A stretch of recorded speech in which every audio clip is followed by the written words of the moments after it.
Hey y'all, welcome back.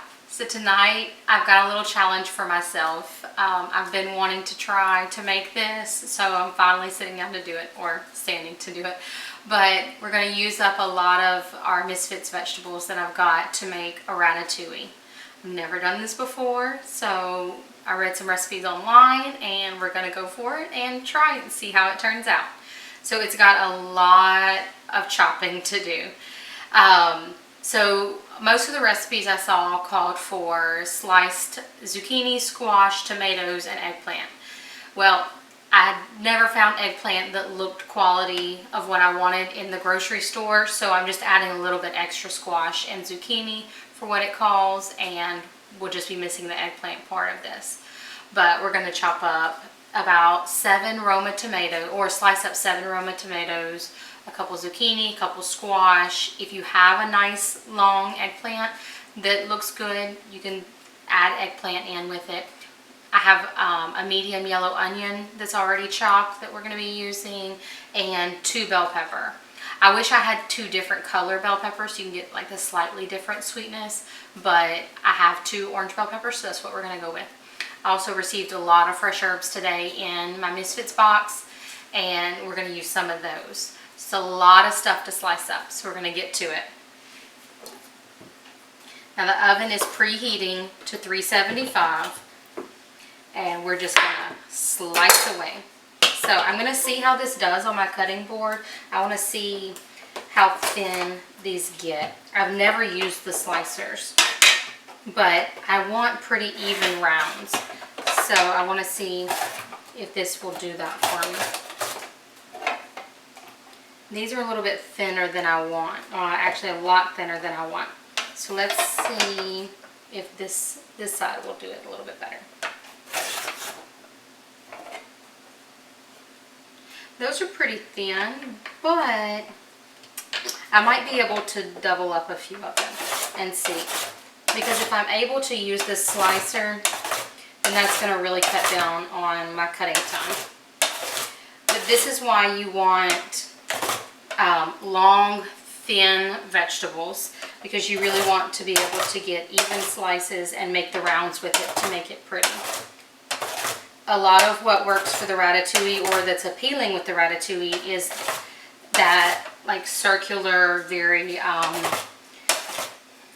rhythmic pattern that they have going. So yeah, these are much thinner than I want, but we're going to go with it and try to make it work.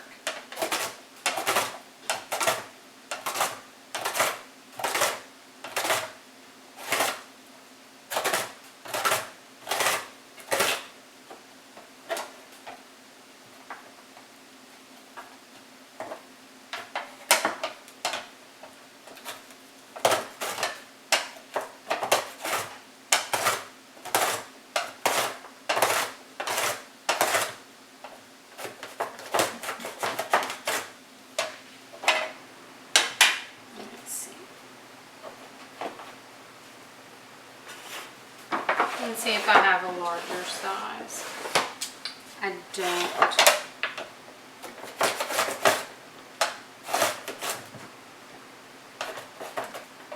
Yeah, this isn't working out the way I want it to, so I'm still going to use these zucchini. I'm going to finish up this piece, but the rest I'm going to slice by hand, and that way I get much better. And I'm going to kind of layer these pieces together, so we'll make them work.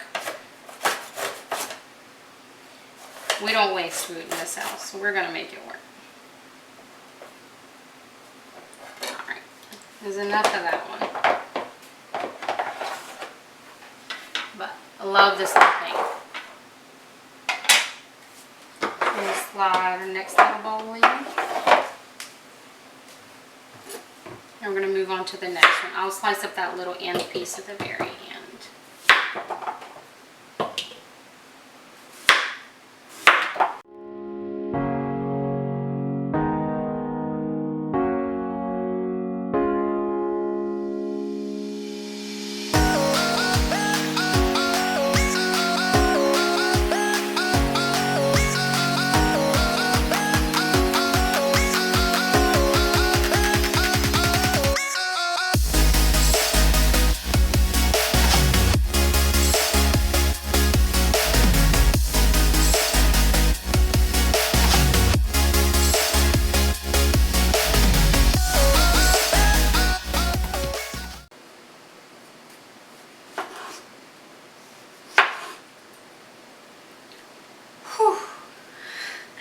So, as best you can, try and keep your slices pretty even. And you'll see why this makes a difference in just a bit. But we've got all of our slicing done. I'm going to move to the stove and make the base of what goes under the ratatouille, which is the garlicky, saucy tomato base that we're going to put all of this on top of. That'll just like permeate through these vegetables once it's all in the oven. So we're going to move over there and we'll see you in a minute. Alright y'all, so I have a little over 2 tablespoons of olive oil in my cast iron pan. Now this is a 12, it's either a 12 or a 14 inch size pan, but this looks like a lot of vegetables, so this is why I went with this super large pan. Have that on a medium heat, and I'm going to pour in my bag of chopped yellow onion. Now, the only reason this is in a bag is I chopped it and it's been in my freezer, so I just let it thaw. So we've got our onion going in. We're going to toss in these 2 bell pepper that we just chopped up. And ideally, our oil would have heated up a little bit more. I probably didn't let it heat up as much as I should have. And then we're also going to toss in about 4 garlic cloves worth of minced garlic. So I'm just going to do like 2 heaping tablespoons, because if it's a little bit extra garlicky, I'm okay with that. So we're going to let that cook and for about 10 to 12 minutes, and we'll be stirring it along the way. Let's see, grab a spoon, get it all kind of mixed around to start. We'll crank the heat up a little bit to get it heated, and then we'll turn it down just a little bit.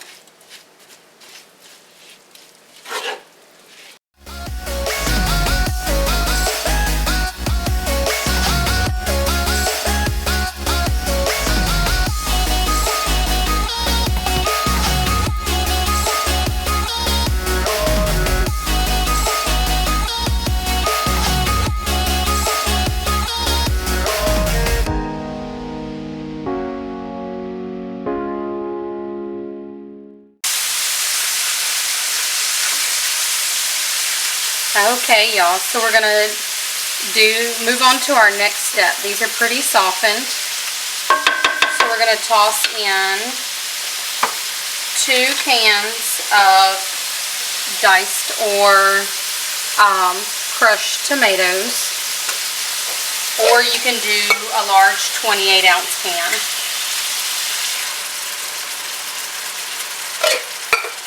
Let me get this mixed together. Y'all saw that I added some salt and pepper while it was going. And we're going to add a little bit of basil to this for some extra seasoning.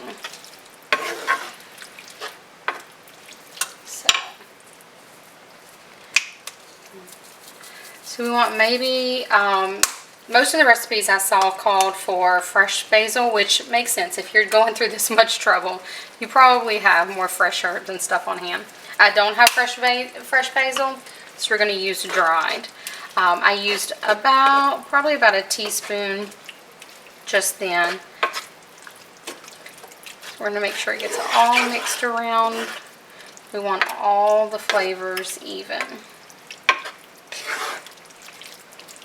And since this is not a dish I've ever made before, I'm going to go ahead and taste test at this point, because with all of this work, I want it to taste good. I don't want it to be under-seasoned. And tomatoes, many times, can need a lot of seasoning.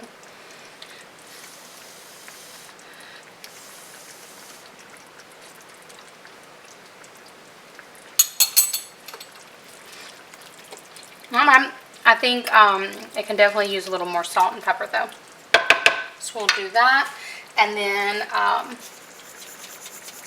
we'll move on to the layering process, which is probably going to take the most time. I think I'm going to add in a little bit more garlic as well. Let's do some garlic powder. That way we don't have to worry about needing to cook it down anymore. because this should be a super garlicky, saucy recipe. Oh, I really need to get some new garlic, y'all.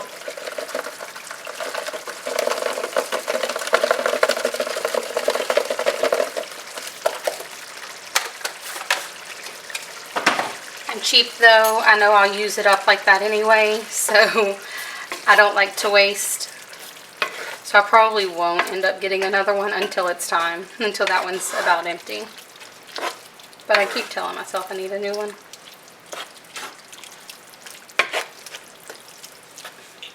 Alright, let's do a little taste test. And see.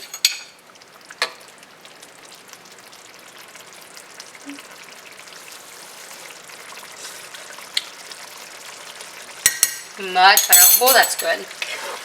That's what I'm talking about. So let's turn off our heat and we're going to start layering all of our veggies. So let me grab a few more things and we'll be right back over here. Now we want to start with a smooth top right here. So let me grab my rest. I'll be right back.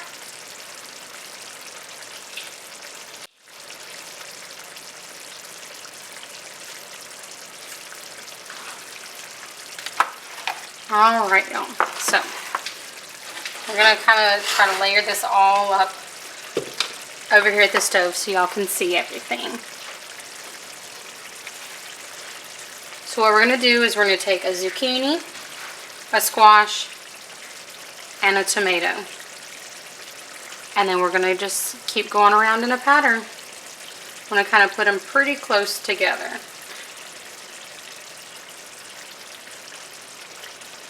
We'll do a couple layers and then we'll lay this down in the pot.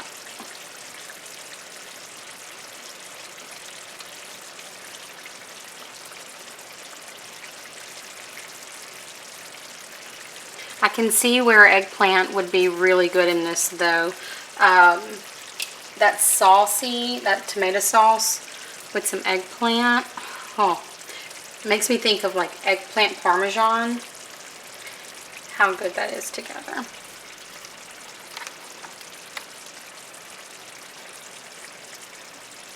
I'm going to end up messing up my pattern with these tomatoes like this. I'm going to switch them in just a second. Because a lot of eating is eating with our eyes and our nose, our senses. So we don't want to confuse our senses. We want, if we're going through all this work, we want to make it worth it.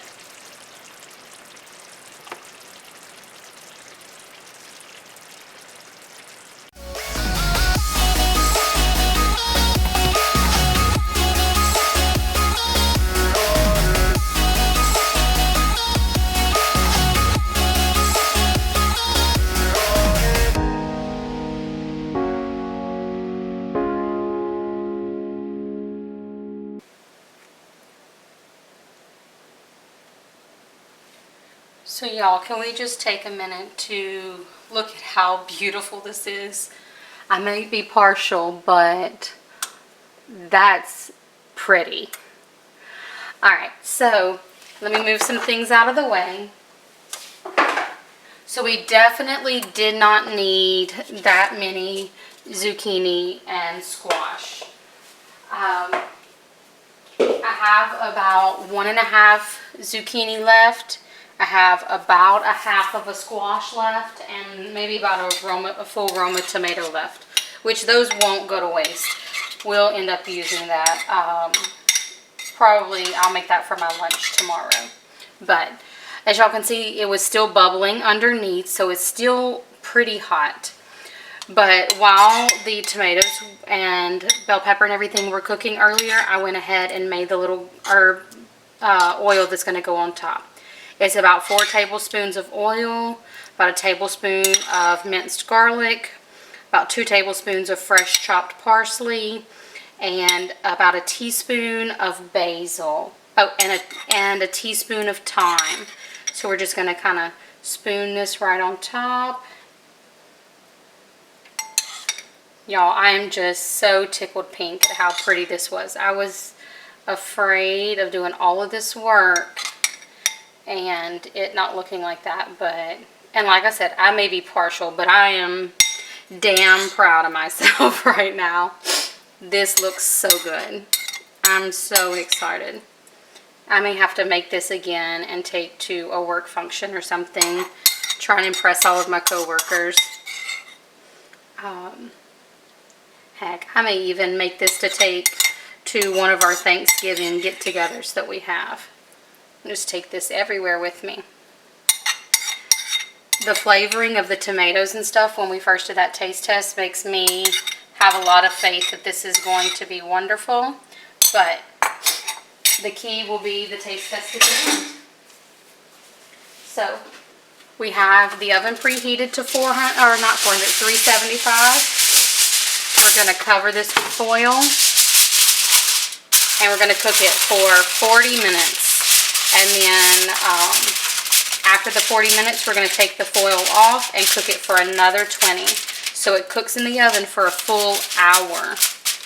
But we'll see y'all back in an hour. Okay, y'all, so our ratatouille is out of the oven. It cooked for 40 minutes covered, and then I pulled the foil off and cooked it for another 20. I'm super stoked about this. It looks super pretty. I will post a picture after all of this for y'all to see. As y'all can see, I'm very proud of this. We're going to taste it and make sure that it tastes as good as it looks. So I'm just going to scoop some out. Now, something I do notice, I'm not sure if it will thicken up, but the juices in the bottom of it are very thin. I don't see that it would thicken up just because there's nothing in it to really thicken it. But it looks so good. I know it kind of looks like a mess on here. And I've seen where they cut it, where it cuts more like a bake. Whereas this, for me, it's really just pulling apart like veggies. But it's all in how it tastes. Let's get a little bit of tomato in there also. And they're so tender, they're just falling apart. This is going to take a minute to cool down.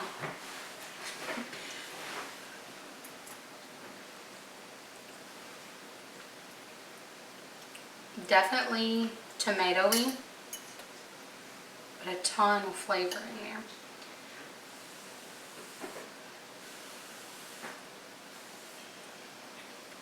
But very colorful. Oh yeah, that's good. It almost tastes like it has a little bit of citrus in it too, even though it doesn't. I'll be making this again. Obviously, I'll change it up a little bit with the with how much of the zucchini and squash I make. But if I'm able to find an eggplant next time, I think that'll absorb some of these juices also. And that may be why mine has a little more juice in it today compared to some of the others that I've seen that have less juice, and it seems more of a pie kind of consistency. But I'm going to eat all of this and probably a little bit more. Hopefully you enjoyed the video, and let me know if you give it a try. We'll see you next time. Bye.